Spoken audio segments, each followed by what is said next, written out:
가지고 참전을 하게 되었습니다. 그런데 그만 강원도 인제에서 있었던 전투에서 패해가지고 중공군의 포로로 잡혀갔고 북한으로 끌려가게 되었어요. 그 북한에서 이 포로 생활을 하던 이 조창호 소위가 이 동료 포로들과 함께 탈출을 시도하다가 발각이 되어서 13년 동안 강제 노역소에서 복역을 하게 되었답니다. 그런 사이에 이 전쟁이 이제 휴전으로 발전하게 되었죠. 이 휴전 상태가 되면서 남과 북이 서로의 포로를 송환하는 협상을 하게 되었는데 그때의 그의 이름은 언급조차 되지 않았습니다. 그리고 결국 이 조창호 소위가 그의 상황을 모르던 우리나라에서 1977년에 전사자로 처리가 되어서 국립묘지에 위패가 안치가 됩니다. 그렇게 이 포로로 43년을 보내고 64세가 된 1994년 이 조창호 소위가요 압록강을 건너서 쪽배에 몸을 싣고 탈출을 감행하였고 험난한 여정 끝에 대한민국 땅을 밟게 됩니다.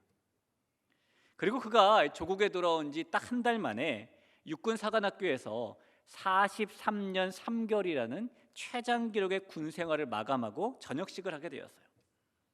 이 전역식에서 이 조창호 소위가 소감을 발표할 기회를 가졌는데요. 그가 43년이라는 참담했던 긴 북한 억류 생활을 이겨낼 수 있었던 데는 두 가지 이유가 있었다고 고백을 했습니다. 이 어려운 상황을 이길 수 있던 힘을 가질 수 있었던 것은 하나는 자신의 신앙심 때문이었고 또 하나는 전쟁터에서 배웠던 군진 수칙이라는 것 때문이었다고 고백을 합니다. 이 군진 수칙이라는 것이 7가지가 있는데요. 그 마지막 7번째 이렇게 써 있습니다. 나는 조국의 생명을 바친 대한민국 군인임을 명심한다라는 것입니다. 그래서 조창호 소위가 7번째의 군진 수칙을 잘 기억해서 내 몸은 비록 북한에 억류되어 있어서 어려운 일을 당할지라도 내 생명은 조국에 있다라고 확신을 하고 길을 쓰고 돌아오려고 했다라는 것입니다. 여러분 43년의 세월이면 어느 정도 그냥 체념하고 그곳에서 그냥 살 법도 한데 그의 고백을 들어보면은 그에게는 내 생명은 여기가 아니라 조국에 있다라는 마음이 확고했고요. 그래서 이 43년이 지났어도 자기의 생명이 있던 조국으로 돌아오려고 노력을 거듭해서 탈출하게 된 것입니다. 그곳에서 43년을 살지만 그것은 살아도 산 것이 아니라 정말 살기 위해서 43년 만에 탈출했다는 것이죠.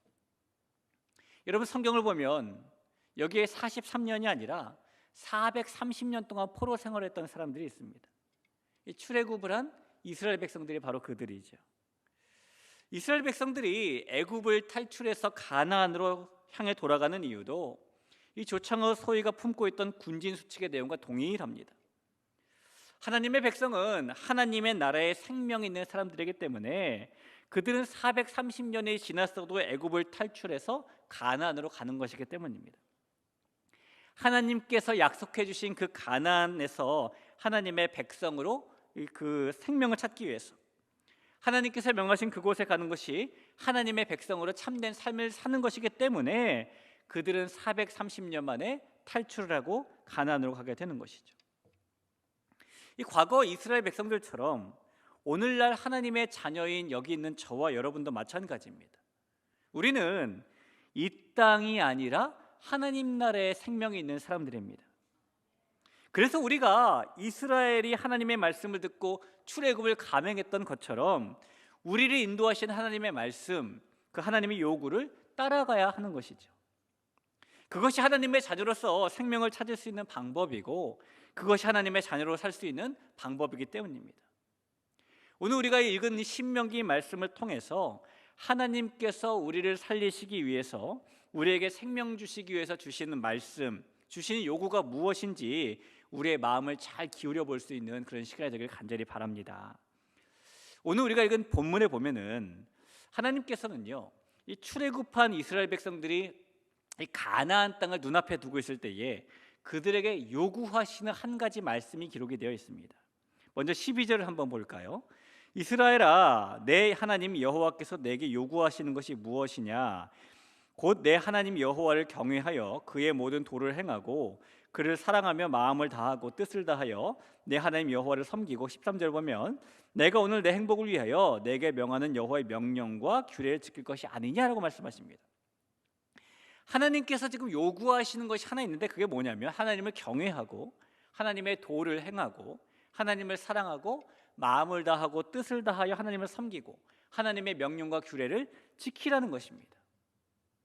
이렇게 하나님을 경외하고 도를 행하고 사랑하고 마음과 뜻을 다하여 하나님을 섬기고 그 명령과 규례를 지키라는 것, 이 모든 하나님의 요구를 단 한마디로 집약한 것이 16절의 말씀이에요. 16절에 보면은 그러므로 이러함으로 너희는 마음의 할례를 행하고 다시는 목을 곧게 하지 말라라고 써 있습니다. 뒤에는 나오는군요. 제 앞에는 안 나와가지고 여러분도 안 나오실까 봐. 자, 16절 한번 같이 한번 볼까요? 자, 같이 읽습니다. 시작. 그러므로 너희는 마음의 할례를 행하고 다시는 목을 곧게 하지 말라. 사실 하나님께서는 이스라엘 백성들에게 마음의 할례를 행하라라는 말씀을 계속 거듭해서 하셨습니다. 오늘 12절 말씀에 너희에게 요구하는 것이 무엇이냐라는 말을 정확하게 번역을 하면은요, 내가 너에게 계속 요구하고 있는 것이 무엇이냐, 내가 너에게 끊임없이 말해온 것이 무엇이냐라는 그런 말입니다. 이 말씀만 봐도 하나님께서는 그동안 이스라엘 백성들에게 마음의 할례를 행하라라는 말씀을 한 번만 하신 것이 아니라 계속적으로 끊임없이 반복해서 하신 겁니다.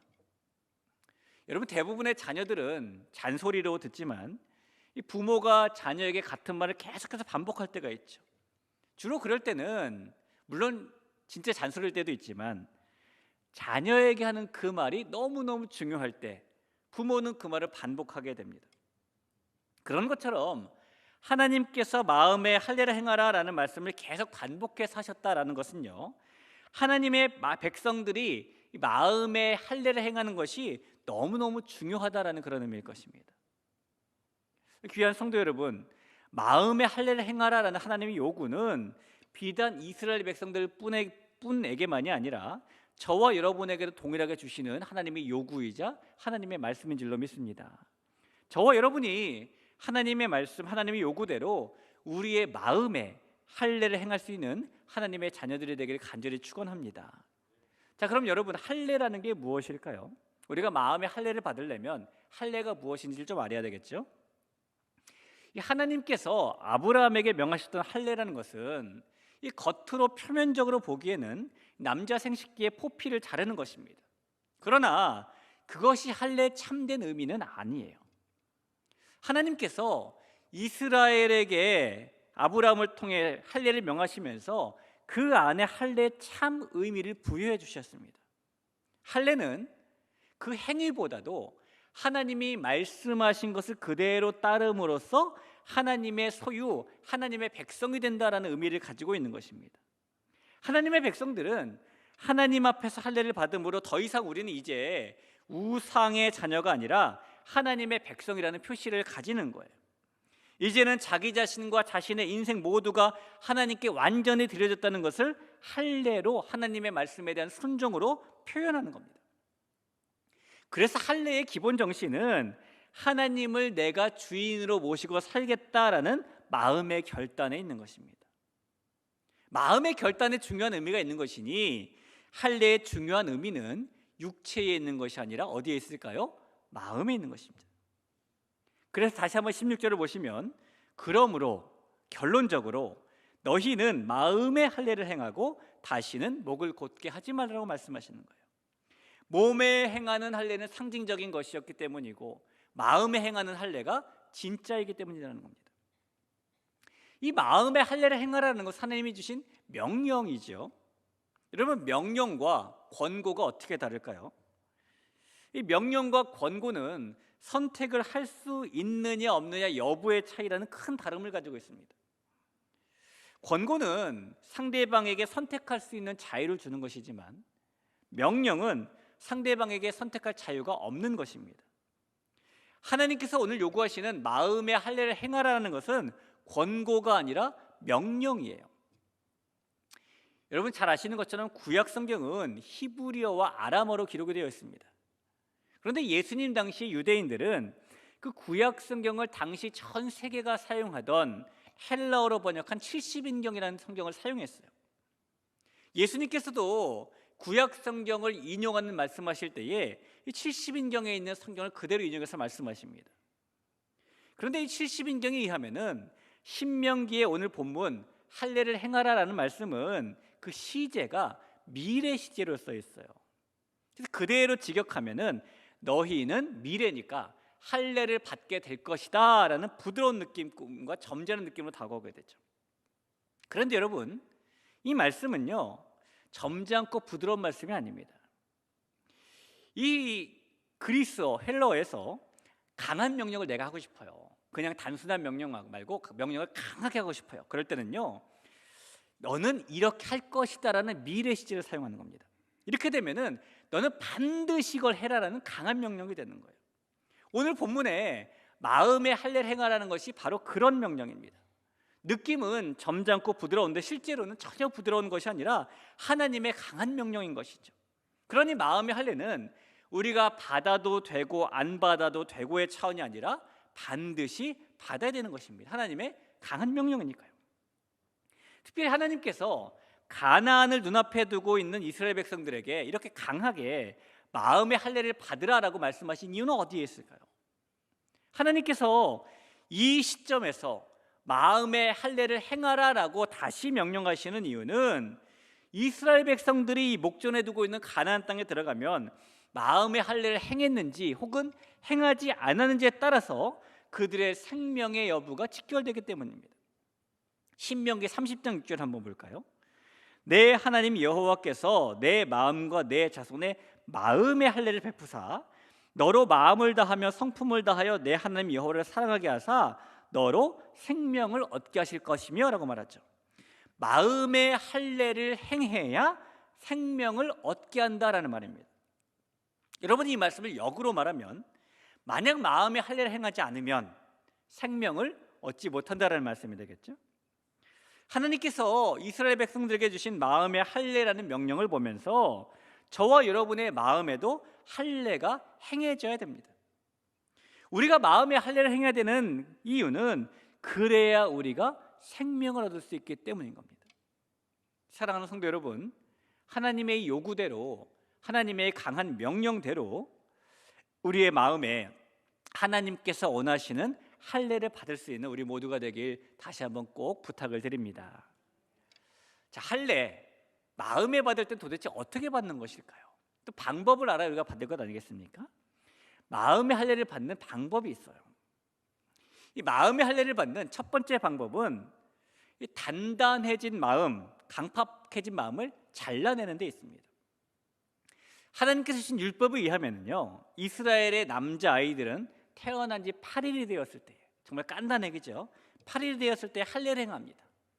이 할례를 행했을 때에 제일 먼저 일어나는 일이 잘라내는 일이에요. 이 남자 아이의 생식기의 포피를 잘라내니까요.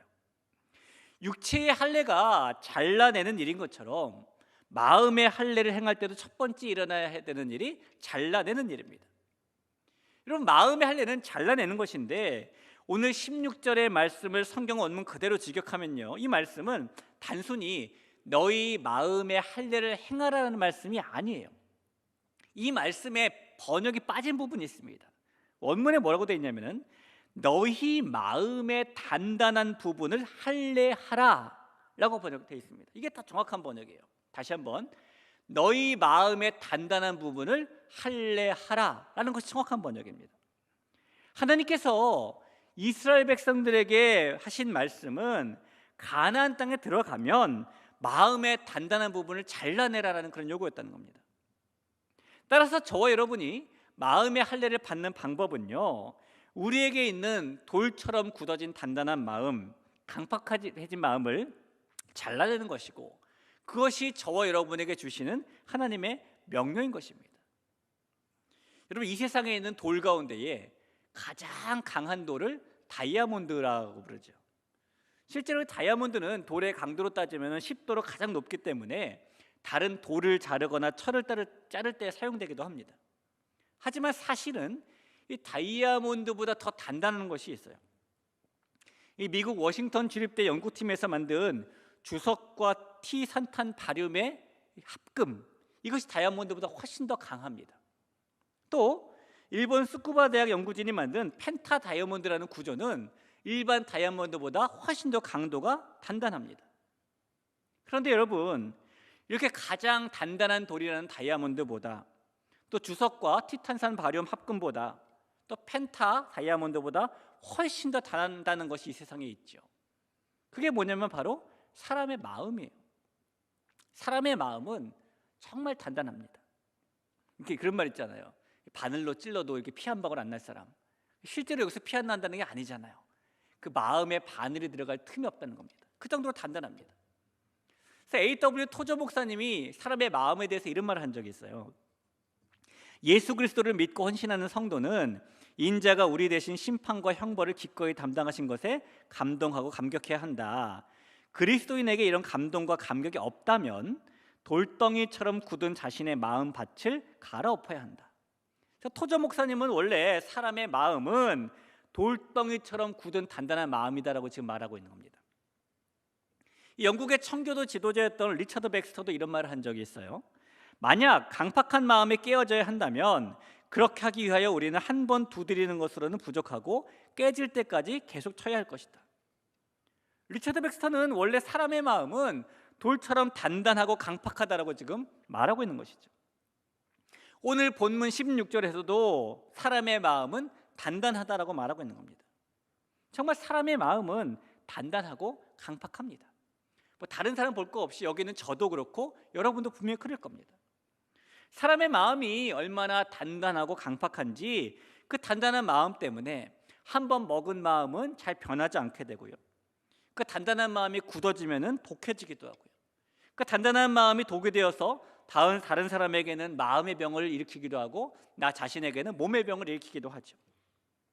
그래서 돌처럼 단단해진 이 굳은 마음은 우리에게 정말 유익한 것이 단 하나 없는 백해무익한 것입니다. 돌처럼 굳은 마음에는 그 어떠한 싹도 자랄 수 없고 주님의 역사도 나타날 수가 없어요. 예수님이 말씀하신 씨 뿌리는 비유에서 볼 수 있듯이 단단한 돌밭에는요, 말씀의 씨앗이 뿌리를 내리지 못해서 말라버리기 때문인 겁니다. 그래서 그 돌처럼 단단하고 강팍한 마음이 부서지고 깨질 때 비로소 그때야 그 마음에도 생명의 은혜가 흘러넘치게 되는 것입니다. 여러분, 교회 와서 은혜 못 받는 방법 제가 한번 알려드릴까요? 나는 오늘 교회 가서 별로 가긴 가야 되겠는데 은혜는 받고 싶지 않아. 이렇게 하면 틀림없이 은혜 안 받습니다. 그날만큼은 마음을 돌처럼 단단하게 만들어 보세요. 그러면 하나님의 말씀이 있는 대로 하나님의 말씀이 뿌리 내리지 못해서 절대로 생명의 은혜가 그 마음에 나타나지 않습니다. 여러분, 이런 비결을 알려드렸으니 오실 때 마음을 단단하게가 아니라 부드럽게 만들고 오시면 거꾸로 일어나겠죠? 마음의 할례라는 것은요, 그런 단단한 마음을 잘라내는 거예요. 마음을 부드럽게 만드는 겁니다. 나의 단단한 마음이 깨어져야 주님의 역사가 나타남을 기억하면서 날마다 말씀으로 마음의 교만을 깨뜨리고 부서뜨리고, 그래서 단단한 마음을 잘라내고 부드러운 마음을 가지는 마음의 할례를 받으라라는 하나님의 명령을 준행하는 그런 저와 여러분 되기를 간절히 축복합니다. 자, 마음의 할례를 받는 두 번째 방법이 있어요. 마음의 할례를 받는 두 번째 방법은 원래의 내 모습을 죽이는 겁니다. 여러분, 할례를 행할 때에 일어나는 일 중에 하나는 피를 흘린다라는 것이죠. 이 구약에서는 피와 생명을 동일시하고 있습니다. 레위기 17장 11절이에요. 육체의 생명은 피에 있습니다라고 임이라라고 생명과 피를 동일시합니다. 따라서 피를 흘린다는 것은 구약적인 개념에서 보면은 생명을 흘리는 것과 똑같은 거죠. 그러니 할례를 받는다는 것은, 특별히 마음의 할례를 받는다는 것은 생명을 흘리는 일이다라고 말할 수 있는 것입니다. 내가 하나님 앞에서 나의 생명을 흘리는 것, 원래의 내 모습이 하나님 앞에서 죽었다고 하는 표시가 바로 마음의 할례인 것이에요. 지금까지 우상 앞에 살았던 나의 인생이 다 죽고, 지금까지 내 뜻대로 살았던 나의 삶의 모습이 다 죽고, 지금까지 내 성격과 내 기분을 따라 살았던 나의 인생이 죽고, 이제는 새로운 내 생명이 하나님께 전적으로 드려진다는 의미가 바로 마음의 할례를 받는 것입니다. 안타깝게도 저를 비롯해서 많은 그리스도인들이 예수님을 믿고 하나님의 자녀가 되었음에도 불구하고 내 모든 것은 예수님과 함께 그 십자가에 다 못 박혔다라고 우리가 말을 하여도 여전히 우리에게 내 자존심이 남아있고 내 자아가 남아있고 내 것 여전히 내가 살아있음을 우리는 종종 느끼게 됩니다. 그래서 하나님 앞에서 죽기보다는 기회가 되면 어떻게 해서든지 내 욕심을 채우려고 꿈틀꿈틀 거리고 있는 것이 우리가 가지고 있는 옛 습성이라는 것이에요. 그래서 우리가 마음의 할례를 행했는가 행하지 않았는가는 우리의 원래의 모습이 옛 습성이 얼마나 죽었는가를 보면 알 수 있습니다. 여러분, 어린 자녀들을 키울 때 보면은요, 대부분 아이들에게 부모가 가르쳐줘야 알지만 가르쳐주지 않아도 본능적으로 아는 것들이 몇 가지가 있어요. 정말 기가 막히게 아는 것 중에 하나가 이런 겁니다. 뭐냐면은 아이를 데리고 다른 집에 방문했을 때나 아니면 집에 손님이 찾아오셨을 때에는 아이는 내가 더 고집 부려도 되고 내가 옛 습성을 더 드러내 보여도 부모가 평소처럼 야단치지 못한다 라는 것을 기가 막히게 알게 됩니다. 그래서 부모가 집에서 예를 들어 가지고 탄산음료를 금해요. 탄산음료 먹으면 안 돼, 절대 주지 않습니다. 그러나 손님이 온 날은 가가지고 엄마 콜라 한 잔 먹어도 돼요? 라고 말하면 엄마가 그래서 안 돼! 이렇게 말 못하니까 기가 막히게 하는 거죠. 그럴 때가 되면 엄마가 평소에 못하게 하던 핸드폰 게임을 하기도 하고요, 음식을 편식하기도 하고요, 고집 부리기도 하고요, 투정 부리기도 하고요, 어른들 대화에 끼어들어 방해하기도 하고요, 기회를 잡은 겁니다. 근데 우리들의 속에 있는 옛 습성도 똑같은 거예요. 우리의 옛 습성도 이 꿈틀거릴 기회를 너무너무 잘 알고 있어요. 아, 지금은 내가 예전처럼 나 중심적으로 조금 해도 되겠구나. 그렇게 우리가 하나님의 명령을 잊고 무시하게 만드는 것이 우리 안에 있는 옛 습성입니다. 그러나 할례는 피를 흘리는 것, 생명을 흘리는 것이, 우리는 하나님 앞에서 우리의 생명이 흘려졌다는, 이전에 나는 죽었다는 마음의 할례를 그래서 행해야 하는 것입니다. 기회만 되면 어떻게 해서든지 살아나려고 꿈틀거리는 옛 습성에 집착하는 것이 아니라 하나님 앞에서 우상 가운데 살았던 내 인생 전부를 죽이는 사람, 그 사람이 바로 마음의 할례를 행한 사람이기 때문입니다. 우리의 예전의 모습이 어떤 모습이든지 하나님 앞에서는 나는 날마다 죽노라 라고 고백한 바울처럼 날마다 옛 습성을 죽여서 마음의 할례를 행하는 저와 여러분이 되기를 간절히 바랍니다. 여러분, 지렁이는 밟으면 어떡하죠? 꿈틀거리죠. 그 지렁이가 꿈틀거리지 않게 하는 방법이 뭡니까? 밟고 안 꿈틀거릴 때까지 계속 밟는 거죠. 아니, 안 그렇습니까? 지렁이가 뭐 징그럽지만 좀 터지더라도 꿈틀거릴 때는 밟고 또 밟아야 꿈틀거리지 않을 때까지 밟는 겁니다. 우리의 죽지 않은 옛 습성이 꿈틀거린다면 우리가 할 수 있는 건 뭐예요? 또 밟고 얘가 꿈틀거리지 않을 때까지 또 밟는 겁니다. 그렇게 하는 것이 마음의 할례를 행하는 것이라는 겁니다. 자, 오늘 이스라엘 백성들이 이 가나안 땅을 눈앞에 두고 있을 때에 하나님이 그들에게 마음의 할례를 요구하십니다. 명령하십니다. 마음의 할례를 행해야만 그들이 가나안에서 살 수 있기 때문인 겁니다. 마찬가지로 하나님께서 오늘 여기 있는 저와 여러분에게 마음의 할례를 요구하시고 명령하십니다. 마음의 할례가 우리가 살 수 있는 방편이기 때문인 겁니다. 그래서 저와 여러분은 반드시 우리의 마음을 잘라내고 우리의 마음에 피를 흘려야 됩니다. 우리는 하나님 앞에서 돌같이 강팍한 단단한 마음을 깨질 때까지 계속 부수고 또 부숴야 하는 것이, 여러분, 그러면 어떤 일이 일어나는지 아십니까? 그러면 하나님께서 놀랍게도 우리에게 단단한 마음 대신에 부드러운 마음을 주십니다. 성경에서 약속하고 있어요. 에스겔 11장 19절을 보죠. 내가 그들에게 한 마음을 주고 그 속에 새 영을 주며 그 몸에서 돌 같은 마음을 제거하고 살처럼 부드러운 마음을 주겠다라고 말씀하시죠. 돌같이 단단한 마음을 제거하고 살처럼 부드러운 마음을 주신답니다. 여러분, 지금 여러분의 오른손을 들어서 여러분의 왼손을 한번 만져보세요. 부드럽습니까? 손바닥은 만지지 마세요. 일 많이 하신 분은 꺼칠 수가 있으니까. 손등 부드럽죠? 하나님이 우리의 마음속에 있는 단단한 우리 스스로가 깨트리고 부수리고 그렇게 나아가면 그런 부드러운 마음을 우리에게 주신다는 것입니다. 또한 우리가 하나님 앞에서 나의 옛 인생이 다 죽고 이제는 새로운 내 생명이 하나님께 전적으로 드려져야 하는데요, 우리가 그렇게 예습성을 죽이고 나아가면 성경은 말씀하고 있기를 성령으로 친히 우리에게 그 할례를 행해 주신다고 말씀하십니다. 로마서 2장 28절 29절이에요. 무릇 표면적 유대인이 유대인이 아니요 표면적 육신의 할례가 아니니라. 오직 이면적 유대인이 유대인이며 할례는 마음에 할지니 영에 있고 율법 조문에 있지 아니한 것이라. 할례는 영, 성령에 있다라고 말씀하신 하나님께서 우리의 마음에 친히 할례를 행하시고 그 하나님께서 우리로 하여금 하나님 앞에 내가 주인 된 것을 모두 죽게 도와준다라는 그런 말씀입니다.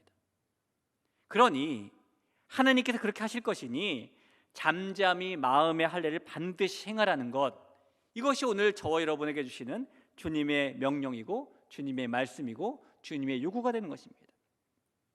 이런 주님의 요구를 잊지 않고 살아가는, 그래서 생명을 가지고 누리며 이 땅 살아가는 우리 모두가 되기를 간절히 소원합니다.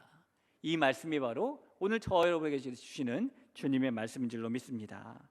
우리 같이 한번 찬양하고 기도하죠. 찬양할 때에 우리 마음속에 어려움이 있을 때라는 찬양 같이 한번 올려드릴까요?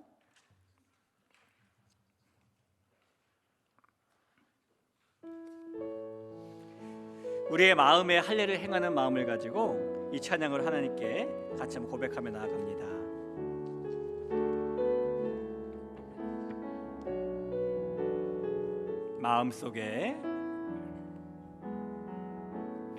마음속에 어려움이 있을 때,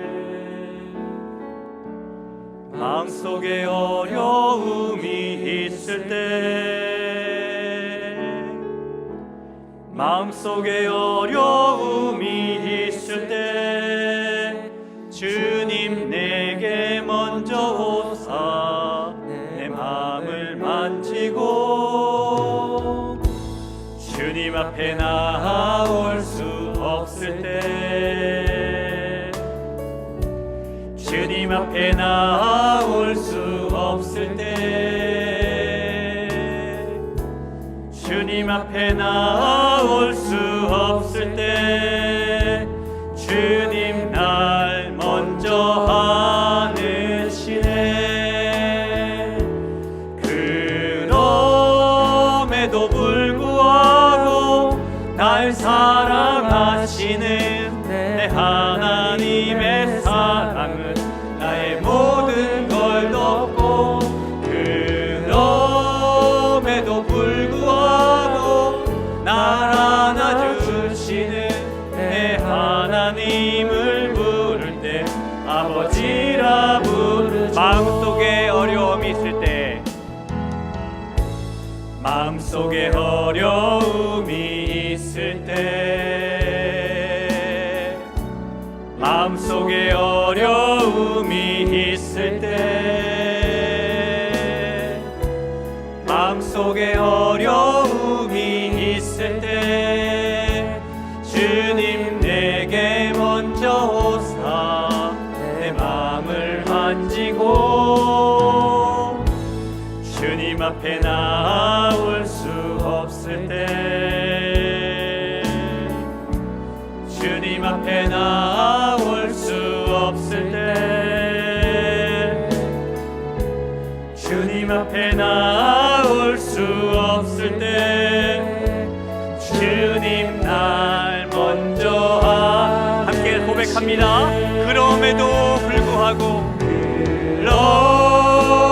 불구하고 날 사랑하시는 내 하나님의 사랑은 나의 모든 걸 덮고, 그럼에도 불구하고 날 안아주시는 내 하나님을 부를 때 아버지야. 그럼에도 불구하고,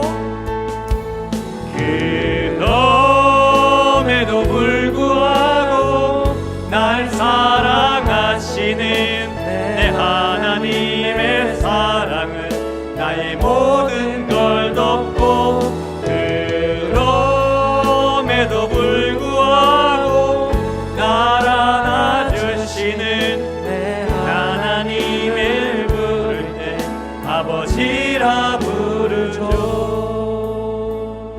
말씀을 기억하면서 같이 합심해서 한번 기도하기를 소원합니다. 하나님은 이스라엘 백성들에게 그러셨던 것처럼 오늘 저와 여러분에게도 강하게 요구하시고 명령하십니다. 마음의 할례를 행해라. 마음의 할례를 행하는 것이 예수 그리스도 안에서 풍성한 삶을 살 수 있는, 생명을 누리며 살 수 있는 비결이다. 하나님, 나에게 돌 같은 내 단단한 마음을 잘라내 부드러운 마음을 가지게 하여 주옵소서. 하나님께서 친히 그 손을 들어서 우리의 마음에 할례를 행해 주시옵소서. 그러면 아무리 강박한 마음이어도, 아무리 돌처럼 굳은 마음이어도, 그래서 변하지 않을 것 같은 그런 마음이어도 하나님께서 부드럽게 만드시는 마음에 할례를 행하실 줄 믿습니다. 하나님, 그 마음을 나에게 주옵소서라는 마음을 가지고 우리 자신을 위해서 같이 한번 기도하겠습니다. 우리 주님 이름 같이 한번 찾고 기도합니다. 주님 찾습니다.